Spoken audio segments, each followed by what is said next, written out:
नमस्कार. आज आहे 29 एप्रिल आणि पप्पांच्या 32 वर्षांच्या कालावधीच्या नंतरनं जे सेवानिवृत्तीचा दिवस आज आला होता.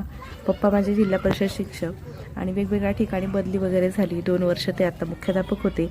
खेड येथे धाराशिव जिल्ह्यामध्ये. आणि मग आज आम्ही सगळेजण सेवानिवृत्तीच्या पप्पांच्या कार्यक्रमासाठी जमलो होतो स्कूलमध्ये. तर सकाळी सकाळी लवकर आम्ही शाळेमध्ये गेलो. त्यावेळेला सगळ्या मुलींनी छान असं पप्पांना कॉंग्रॅच्युलेट केलं, गुड मॉर्निंग केलं. आणि ते बघून ना पप्पांचं जे चेहरा होता ना खूप खुलला होता.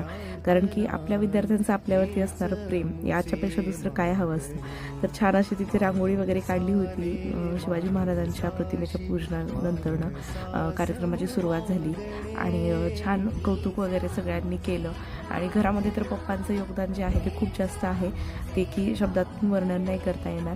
परंतु शाळेसाठी म्हणजे आपण इतरांसाठी जे करतो ना ते लोक आपले कुठे ना कुठे काउंट करत असतात आणि त्याचीच प्रचिती आपल्याला एखाद्या दिवशी ते देतात. तर हे आज मला सेवानिवृत्तीच्या पप्पांच्या कार्यक्रमाच्या निमित्ताने पाहायला मिळालं.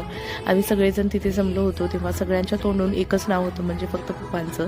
आणि पप्पांचं जे काम होतं ते सगळेजण नीट व्यवस्थित असं सांगत होते आणि ते पाहून खूप आनंद झाला. जिसके नाम में ही विकास है, नाम में ही तरक्की है, नाम में ही प्रगति है, ऐसे विकास जी जिन्होंने इस स्कूल का नक्शा बदल दिया, ये एक आइडियल है मेरे लिए। विकास मुरे सर एज ए तालुका प्रमुख उनको आदर्श मुख्याध्यापक ऐसा कहूंगा, आदर्श मुख्याध्यापक। शिक्षण परिषदेमधल्या प्रमुख विषयामध्ये विद्यार्थ्यांच्या वाचनामध्ये असणाऱ्या त्रुटी कशा कमी कराव्या सतत धडपड करणारा हा शिक्षक आहे. आपल्या सेवा काळामध्ये चळवळीमध्ये काम करत असताना अनेक वेळेला तर असं पप्पांचा सगळा सेवागुरु समारंभ झाला आणि त्यानंतर आम्ही सगळेजण घरी आलो. चलो बाय.